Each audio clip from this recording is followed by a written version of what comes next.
So, hi, welcome back to Good Noise Podcast. My name is Glory, and today I'm here with. Travis, And Nick. and we're girlfriends. Go. And today we are going to be chatting about their upcoming album, There Goes the Neighborhood. Congrats on that, by the way, guys. How do you feel about the response to the announcement so far? It's been so good. I mean, Nick and I we've been saying this, but we feel like it's our best record yet. I feel like as you put an album out into the world, you should have that feeling, you know, but it's something that we spent a lot of time, energy, and effort on, and we poured a lot of ourselves into this record. So we're just excited for people to hear it. I'm so happy to hear that. I just want to say, obviously, listen to the record in full before the interview. The record is immaculate. Completely blew me away. You guys are crushing it. Thank you. That's so great much. to hear. Mm-hmm. Of course. You're the first person to say that, so that's great. Really? Everyone You're else, the first person that we talked to that has had access to the record. Oh, it's So an you honor. heard it before. Yeah, you heard it before anyone else. Oh my goodness, I did not know I had the privilege. That's crazy. Okay. Huh. Appreciate So, I mean, besides like our family and friends, right? Like people Mhm. that, and the people that we made it with, Mhm. yeah, you were the first. So yeah, just curious. What's your initial reaction to it? Like, what did you think of it? So I want to say my personal favorite track is the one with the Kenny Hoopla feature. He is one of my favorite artists. Seeing that combo blew me away, and hearing it completely blew me out of the water. Incredible. I think he's a great artist. I think you guys match perfectly.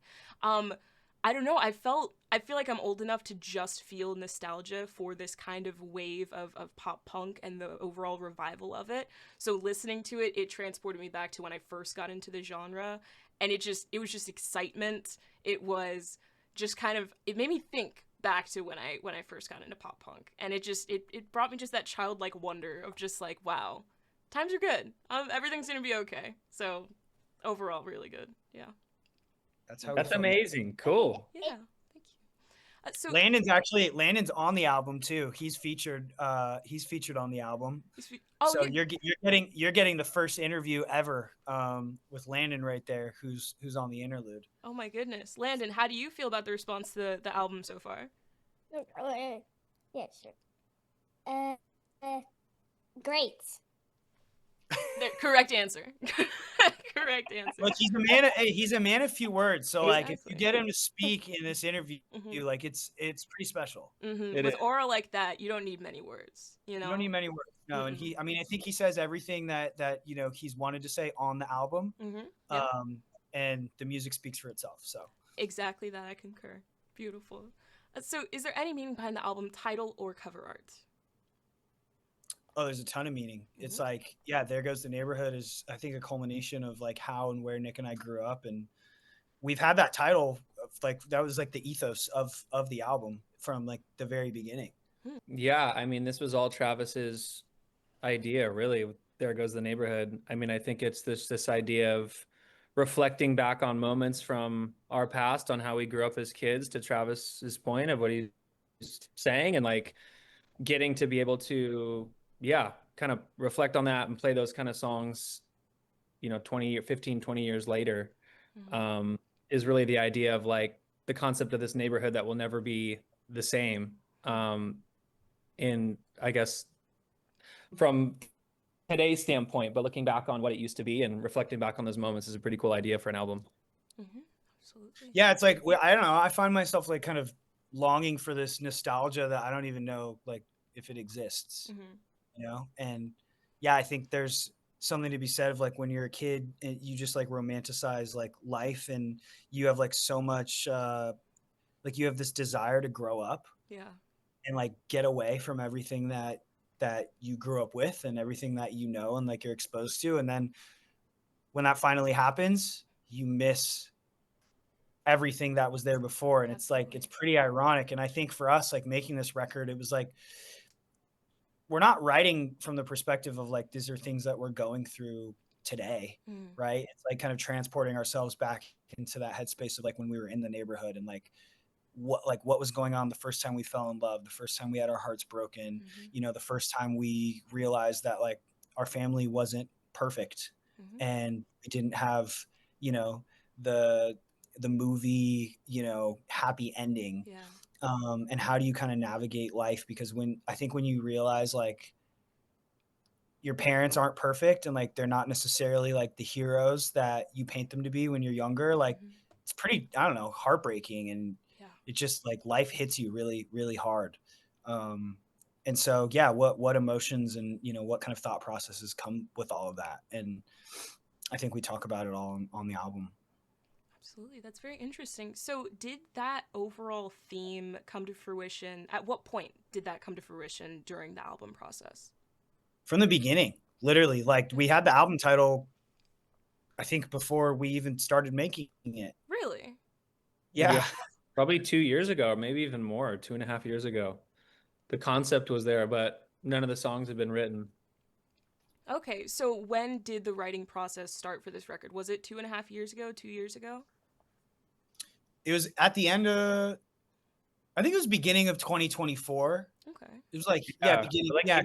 Even end of 2023, right? Like, yeah, because we were on tour with Avril that year, and then we went on tour with Pierce the Veil. And like while we were on the road, we were like itching to write new music. And we're like, when we're off the road, we're gonna like get back in the studio and start working. Gotcha. yeah, it was a cool process because there are songs on the record that made it on the record literally like a week before, and those were songs that we had done kind of at the very beginning of this writing process that we had either kind of forgotten about or just didn't think of because so much time had passed. Yeah. A good example of that is the actual title of the album, There Goes the Neighborhood. Like that song wasn't going to be on the record until 10 days before we kind of had to finish everything. And I called Travis and said, hey, what if we finish the record with the title track, but what if we actually started the album with a song called The Neighborhood, which is the chorus of that actual title track, but just kind of more broken down acoustic and set the tone for what the record's going to be and all that type of stuff. So it's stuff like that was cool to like go back, even 2 years ago, to look at stuff we had done before and just seeing what things fit, and giving those songs new life towards the end. So it was a cool process. We probably wrote like, I don't know, probably close to 40 or 50 songs over the last 2.5 years and had to narrow it down to the 15 or 16 that's on the record. Wow. So what was that process like, narrowing it down? How did you guys decide which ones made it to the final product? Listening to a lot of music. Look, we make a lot of music anyways, right? Like we don't ever sit in a studio for 8 hours and come out with nothing. But I think we know pretty quick if it's something that'll be like a contender or not. Okay. And then I think, once we like batch songs, it's like, all right, put everything out in front of us. Let's go through and listen and see, what we're aligning with and what we're not. Like maybe this is a cool idea for something else, or maybe we'll revisit this in the future. But like when all that happens over the span of 2 years, then you have folders of songs that sometimes you forget to, and then I think like the path illuminates as you walk it. So as you put this record together, there's sparks and ideas, I think that show themselves. And then you're like, wait, we had a title track because we wrote it like literally day 2 of having the album title. But for whatever reason, I don't know, we just didn't pay attention to it, or it was cool, but we were focused on something else. I also think title tracks are a tricky thing. Like if you have to force one at the last second, I hate that. Yeah. The reason why I love it on this record is because we literally had it first. There you go. Yeah. It just got lost in the shuffle. Yeah, and then you kind of bring it back into like front and center, and you pay attention to it and show it love, and like kind of blow the dust off and like make it feel like new and exciting again. And then I think it's like a cool like map of like where you started to like where it is now, and everything's cohesive and like everything works. Exactly. Full circle. Fucking love it. All right. And are you guys able to tell me a little bit about your writing process for this album? Yeah. I mean, we always have a pretty similar dynamic to how we go into most of our record making process. Trav does a lot of the lyrics and melody stuff, and I'll record a lot of the music and write a lot of the instrumentation behind, the tracks. And I think we try and find that combination of a song musically that hits a vibe with where Travis writes melodically and lyrically, and we kind of go that route. And Feldy's really John Feldmann is the unofficial third member of the band, as we like to call him. And so he's he's kind of been our other guy in this studio that kind of helps bring these songs to life. But a lot of the times it's the three of us. Like Trav normally doesn't, love to bring in a ton of co-writes into stuff. I think it's normally pretty selective in terms of who we kind of bring into the studio, and we try and keep it between the three of us for most of the record making. Yeah, we did work with a lot of friends and people that we've like worked with in the past, people that we've trusted. So Thrash is one of those people who's just an absolute shredder, and he's worked with Blink and MGK and so on and so forth, like everyone that we love, and we've been friends with him for a long time. Andrew Gomez, who we know and love, and he's a Nashville dude who's killing it. Dan Swank, who's in the band All Time Low, and he's just a virtuoso and like so smart. Matt Marino, obviously Feldy is on there. Little Hurt, Youth Year, those are like two homies that it was our first time working like during this cycle, but we got two really cool ideas with them. Andrew Gomez too, right? I don't know if you mentioned him. Yeah, Gomi for sure. But literally, it was Heather Summers is on the record with us too. She's great. But yeah, just people that are in our orbit and people that we're fans of, that like if we text and we're like, hey, you want to come to the studio today? It's super easy. Yeah, it's a no-brainer. Makes sense. All right. So what song off the album took the longest to write, and which one is each of your own personal favorite? Well, I guess the title track, if you're counting like from inception to completion. I guess, yeah. Yeah, but were there any that you kind of struggled with creating in the studio? Sunset Boulevard had like three different versions of verses on it. Oh wow. Okay. So what was the deal with that? Well, what's stupid is that I ended up going back to like the first version. Yeah. But I don't know. I just was kind of like overthinking everything. And like, I just like, I knew the hook was really special. And I knew like the hook reminded me of, I don't know, something nostalgic about like my teenage years and bands that I loved and listened to growing up. But I was like, I just need to write better verses, and I need to write better verses, and I need the verses to like make me feel exactly like the chorus does. And I think after doing that whole exercise, like stripping it back and going back to the beginning and something that was like a little quote unquote simpler was definitely the move. 100%. Yeah, I go back to Sugar in the Gas Tank. I think that song's going to be a unique and fun one, and just happy to have Kenny's voice and his element on the record. I think was like crucial to get him on. So that was really cool. This Goldfinger feature we have is also a really, really fun song. I wanted to do like a fast kind of punk song for the record that we've never really kind of done before. And so, Goldfinger was definitely a natural fit for that kind of song. So say those two. I'm happy to have the kind of features that we do between those guys. Absolutely. And how did the track listing for the album come about? Did you guys write the opener be the opener, closer be the closer? Did you shuffle around and see what fits? What was that process like? That was all Nick. Nick sequenced the whole album.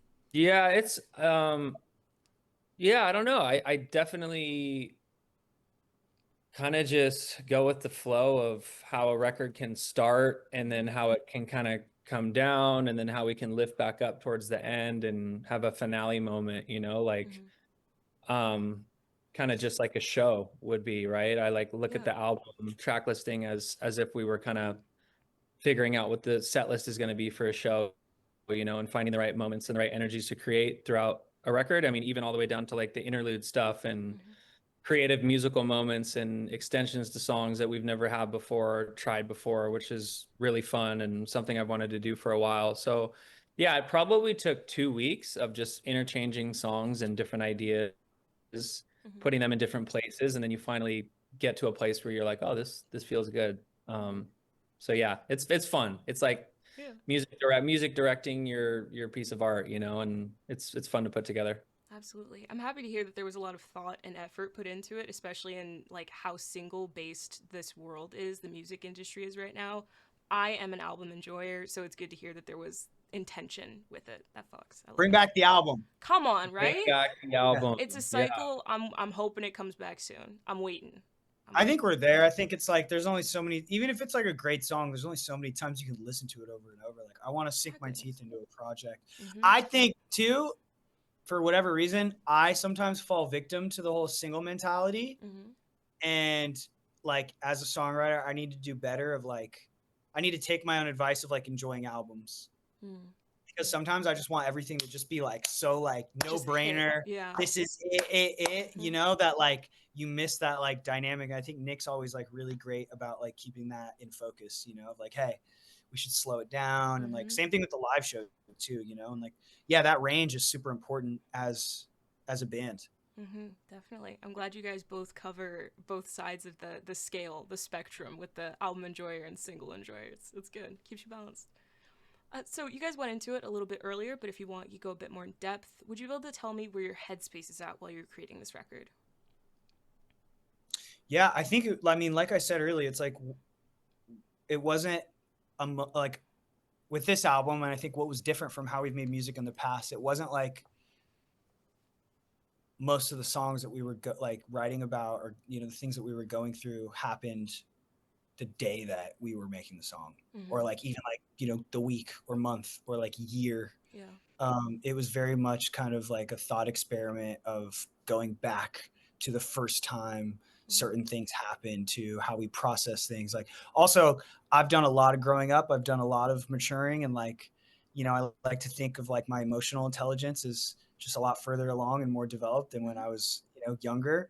That doesn't always make for great songs, I feel like. So it is fun, like a cool thought experiment to kind of get back into that mindset of like how I would react to stuff maybe before that growth. And I think that lends itself to some cool songwriting. Yeah, absolutely. Like emotional anarchy in a way. Yeah, that makes sense. Yeah. It's tough to live your life like that every single day. Yeah. But I think it's fun to revisit, you know, and it also is like kind of a cool way to see how far you've come. Definitely. Nick, anything for you? Headspace? I don't think so. I mean, my headspace is always just thinking about stylistically and pacing and like what are we missing and what don't we have, what do we need to do more of, like sonically, where are we lacking, and like what vibes can we be creating that day that we didn't do the day before. And I'm just kind of thinking about like the sonic textures and ways that we're creating the record as Trav writes stuff on, you know, day after day. So I kind of let him do his thing in terms of what he wants to write about and support that in a way that I can in the studio. Makes sense. All right. So how do you guys recommend your fans to listen to this album for the first time? Should they play it in the car with friends, dark with headphones on? Should they work out to it? What do you guys personally recommend? I like listening to music in the car. Yeah. That's where I fell in love with some of my favorite albums.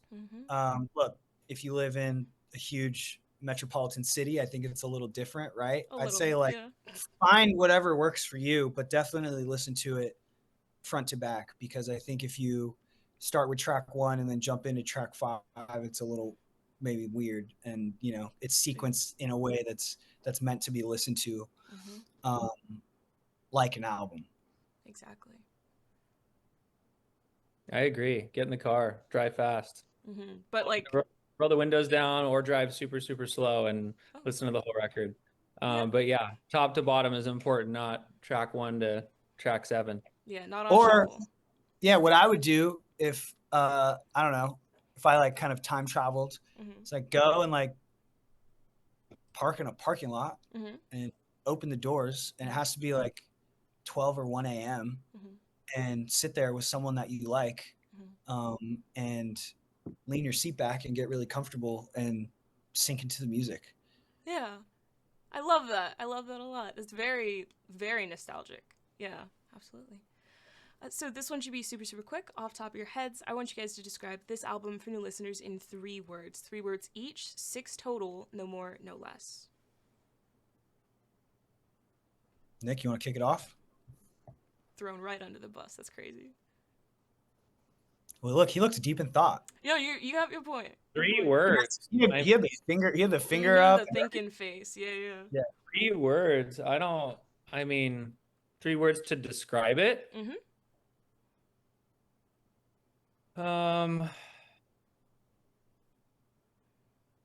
Melancholy,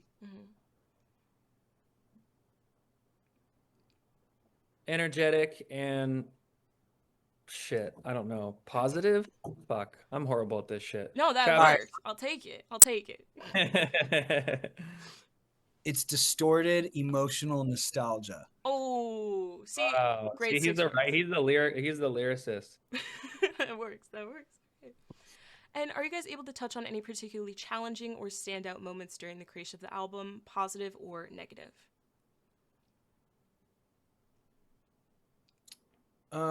Challenging? I think I just pay too much. I think I overthink things too much. I think it just shows that I care, though. You know? Yeah. But there's like, yeah, like I want to like whenever look as a songwriter, if you're in a band and you like want to make music, and I don't know, I'm sure like if you make music, you can totally relate. But anytime you start worrying about the word and or but, you've lost the plot. Yeah, it's over. Like, Yeah. just fucking move on. And that's something that Nick really had to help me with, because I'd be like, but I'm also a lyric and melody guy. Like from a kid, like all of the the musicality of it, like the instruments, all of it is beautiful, and that's what got me into this in the first place. But the way that I hear music is like I hear lyric and I hear melody, and I'm obsessed with words. So I think I can't help but to focus on it. And so I will like hyper focus on like the way that like certain phrases and sentences are laid out, and if a but or an and maybe isn't in the right place, I'm like, why did I say it like that? But sometimes maybe it just feels right in the studio when you're making it. And I think at the end of the day, it doesn't really fucking matter anyway. No. So art is more about intent rather than content. So if you're like emoting like what you feel, like the execution doesn't need to be perfect. Just fucking get it out there and then go create more. Exactly. As long as it's authentic and raw and natural, who gives a fuck? Yeah. That's a sense of emotional maturity right there for Mr. Mills, because yeah, it's definitely been I think a journey for both of us too, right? Because he and I are both perfectionists in our own ways, a bit like OCD, right, across what we're creating, and we want our art to be perfect, I guess, in our eyes. So as long as it is in how Travis, as long as the outcome is how Travis and I want it to be, I think that's kind of all that matters, right? And then you get to put this out and let other people judge it for how they want to see it and how they want to perceive it, which is really cool. But I think going into this album, we did make kind of like this agreement to go, anytime we get into the studio, like we're going to create what we create in that day, and we're not going to overthink things, and we're going to let the flow happen. This record, we did a much better job of that, of not getting too stuck on ideas and too stuck in our own heads with things, versus I think our second album, where there was a lot more of that, like hesitation and overthinking and comparing and all that kind of stuff that I think can kind of get you in trouble. And so for this record, I think we did a lot better job of that, and that's the outcome we got, was like a really authentic, fucking awesome record. Damn straight. I'm very happy to hear that. Incredibly happy to hear that. That's just the natural evolution of you guys as musical partners and as the band. That fucks. That's good to hear. Hell yeah. And for this last question, I want you guys to picture you're on tour. You're at a gas station for a rest stop. You're going in. What is your snack of choice? Damn. My snack of choice on tour. You know what I've been craving? Dude, this is going to sound so fucking weird. I've been craving Good and Plenty's recently. Good and Plenty's. Which I know is weird because it's black licorice, and like, who the fuck wants to eat black licorice? Are you like 80? I don't know, like what's going on over there? That's crazy. And I'm usually like a sour candy guy, you know? Like, I'm not really a chocolate guy. I don't really like that kind of stuff. I'm more of like, give me like a sour gummy bear, like a sour strip thing. Yeah, something easy. But recently, I've wanted Good and Plenty's. Don't give it. I could very well go and get a box of Good and Plenty's and like eat one and then be like, what am I thinking? Yeah. But I don't know why that just popped into my head. Yeah, the idea is enough for you. Don't do it though. I might have to see if I'm tripping or not. Is tonight going to be the night, you think? I don't know. We'll see. We'll see. We have some gas station trips in the future. Okay. Yeah, leave it in the back pocket. Mhm. Yeah. What was the question? Sorry. Gas station snack of choice on tour. I think it would have to be a Twix bar for me. I've been craving Twix bars, Mm-hmm. and all of a sudden, there's one that just appeared right here. Oh, craving satisfied. Yeah. I'm Got not. that shit I'm unlocked. not. I am not kidding. I'm not joking around on the Oh. Twix bar side. You're serious about that shit. Hell yeah. All right. Well, as I said, that's all the questions I have for you today. Is there anything you guys would like to plug? There Goes the Neighborhood, the brand new album by Girlfriends, October 24th. We're coming to a city near you in November. And if you're on the other side of the world in Europe and UK, we'll be there with Kenny Hoopla in December. Can't wait to see you. Hell yeah. All right. Well, thank you so much for sitting down with me. This has been Glory from the Good Noise podcast, and this has been Girlfriends.